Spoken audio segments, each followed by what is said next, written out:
É a sina dos tapejaras, dessas de beber mensagens, que o vento traz nas aragens do fundo das noites claras, bordoneando nas taquaras e pelas frinchas da porta, porque reanima e conforta o velho sangue guerreiro. E se eu nasci missioneiro, pros demais pouco me importa.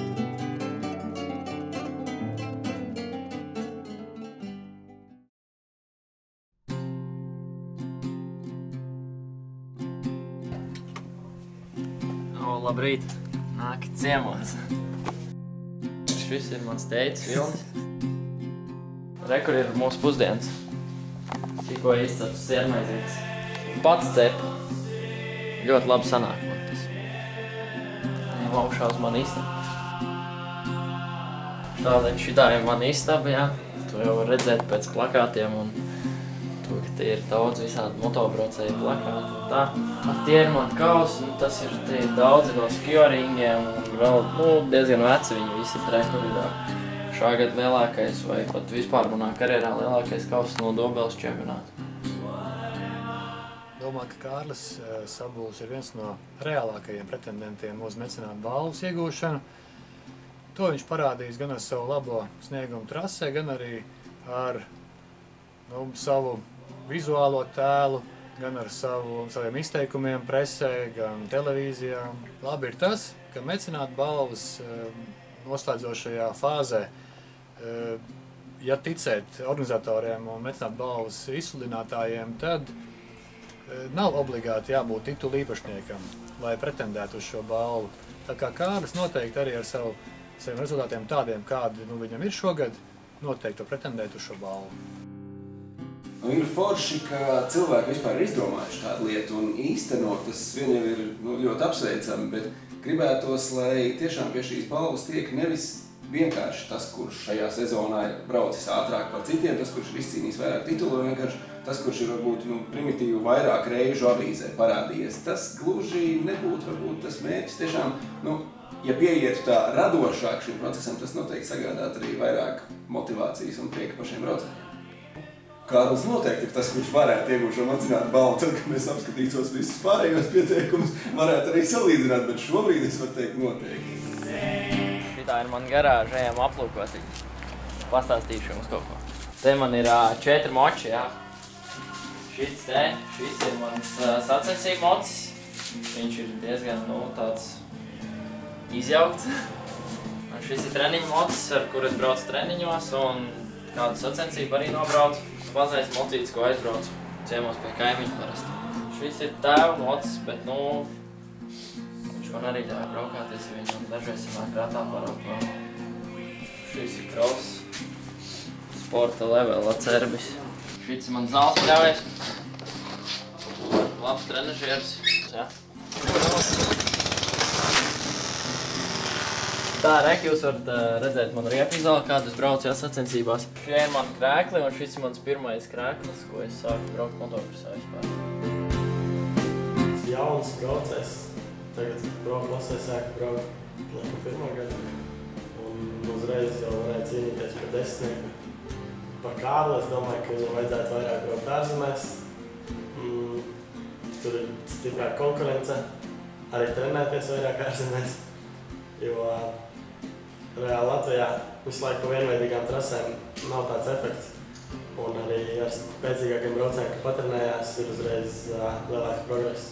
Jā, viņam to balvu vajadzētu, lai viņš varētu aizbraukt tur uz ārzemēm patrenēties pēc kādu treneri, varbūt kādu labāku treneri. Kā viņas reāli visas reizēm notiek? Sāparina viņu. Jā. Kontrolnieka vien. Nē, ar manīm nekas nopietni nevar sanākt. Te pilnīgs freestyles tikai iespējams. Kārlis apigēja un ievočīs ir šī sezonā reāli. Es jau tā maz man sanāca pasakot. Es šogad vismaz kopā uzlaidu ar Aleksu. Jā, bija tāds papa labcīt mani.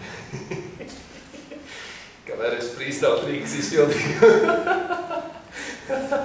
Bet, nē, es saku, patīkami bija pārsniegts, kad braucu uz Latviju un ieraudzīju, kā tas dzīvijā izskatās.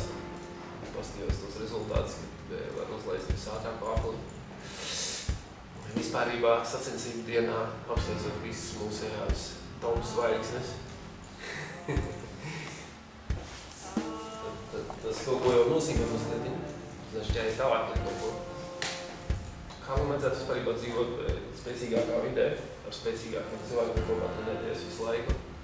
Kāpēc mums jaunieši ir spēcīgi sākumā visi, un pēc tam viņi apstājās un ir tas progress, tāpēc, ka nav vienkārši līdzekļi, lai brauktu un trenētos, teiksim, kopā ar pasaules top pilotiem, kas viņi bija vairāk nevarēja atraut. 4000. Ko tu ar 4 iesākt, ne? Motokrosā? Motokrosā bija vispār neko. Es arī kādreiz spēlēju vai klavieru, akordeons, tas ir kaut kas visam savādāks.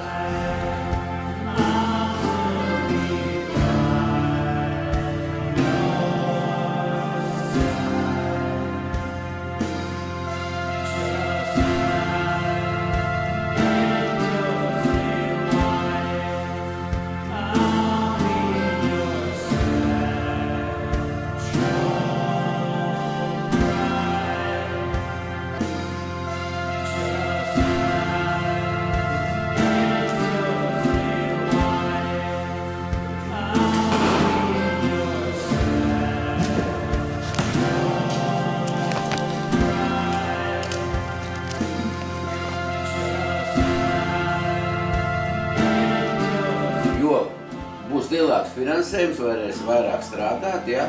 Un, kad vairāk strādā, tad ir lielāks rezultāts. Šā gada snieguma no savas to, ko viņš varētu, ja?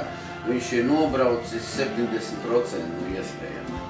Redzējums ir tāds, ja būs iespēja strādāt pēc programmas, kuru sastādīsim un fiziski viņš ir normāls, tikai bišķi jāpaceļ vizuhu un haduļa trūkst. To mēs arī pacelsim, bet tas jau ir finansējums. Kāds finansējums, tāds rezultāts. Tas ir viss. Puika brauc, visiem zināms Kārlis, un tētis man iedeva to uzaicinājumu to motokrosu, ja? Tas posms bija Valmierā šogad, pirmais nemaldos, ja? Varbūt ne gluži bija tas, ko bija gaidījis, bet paskatoties tādos perspektīvā, ja puika ir ātrs un varētu braukt vēl ātrāk manā skatījumā. Bija arī vēl viena posma Salvu, kuriem bija rezultāti bija labāk, apmierinošāk. Tā kā es domāju, ka viss vēl priekšā, jo galvenais jau ir, lai nezaudē to savu modrību. Ir atraktivitāte un, cik arī zinu, bišķi laikam arī ir ar mūziku draugos, tā kā varēs vēl noslēgumu balvu uzraukt. Mecenātiem, ja vajadzēs. Jāsaka, ir viens čalis, kurš tiešām ir tā, ka prieks skatīties, kā brauc Latvijas motokrosā. Es gan šogad biju uz 2 sacīkstēm motokrosā, tas bija Superkaus Skandavā un Superkaus Saldu. Arī tā izaugsme, kas viņiem bija redzama starp to Kandavas posmu un Saldas posmu, bija tā, ka tas ir pilnīgi cits cilvēks. Es saprotu, ka 16 gadu vecumā cilvēks strauji aug un attīstās, bet tā starpība starp vienu sacīkstu un nākamo sacīkstu bija tiešām iespējīga.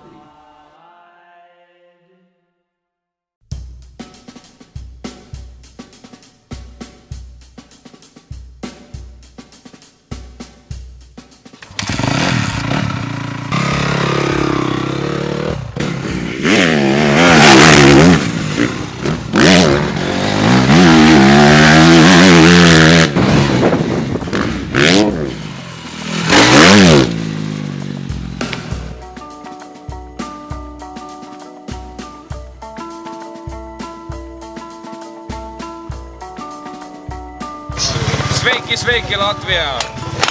This is our team from Estonia, Red Moto, and Harley Sabulis is one of the best riders in our MX2 category. Yo! See you next year! Я Дмитрий и команду Motorsport Selection Racing Team. Мне очень нравится Суперкаус, и я хотел бы ехать вместе с Карлисом.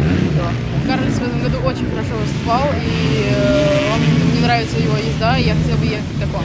Man patīk Superkaus kurina. Es esmu no Siguldas, krosu vēroju jau 50 vienu gadu. Šogad 37 vasaras krosi, no sezonas sākuma līdz beigām. Un 6 ziemas krosi. Tā kā kopā 43 ir kā savdabīgs rekords, cik es tā pats vēl. Pat cik es kādreiz Cēsīs dzīvoju, un Cēsīs arī Sabuls Kārlis dzīvoju, es domāju, ka Sabuls Kārlis. Patīk viņa braukšanas stils, ļoti dinamiski brauc ar prātu. Un arī redz, ka puisim ir talants, un puisis vēl jauns. Nu, principā šogad mēs ar šo sievieti visu laiku apmeklējam kopā motokrosu, Ņinu sauc. Un nākamgad brauksim uz superkausiem visiem, cerams, cik iespēja robežās. Un novēlu visiem superkausu dalībniekiem, Kārlim īpaši jau Sabulim, veiksmi, ātrumu. Citroniņam arī, jā. Daugeram tāpat. Vispār ar sirds un dvēseli esam par motokrosu. Zolmaņiem arī. Marika.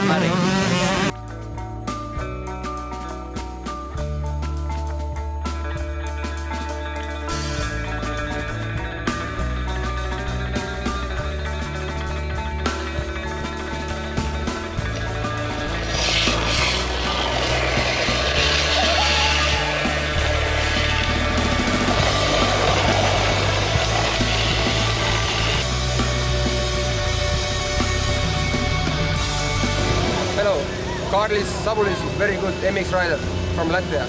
If he could be better, then he was doing a lot of hard work. Superkaus, Urina.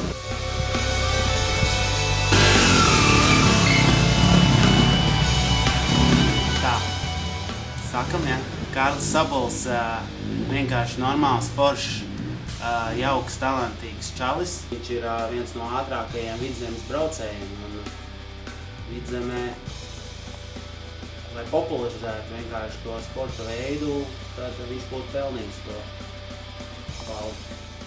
Plus, ļoti ātrs. Sākumā vajag progresēt šogad. Uz gada beigām vispār, sezonas beigām ļoti progresēt. Man jāsaka, kurš ir pro klasē visvairāk progresējis, ir Kārlis un Filips. Nav nevajag.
Cerēt var un jāpiedalās arī noteikti ir, jo kā nekā tu esi labs gončiks un visos superkausos esi piedalījies ar attīstāties rezultātiem.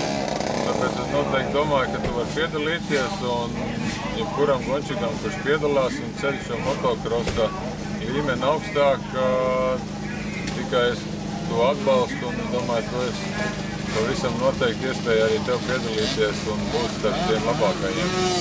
Paldies!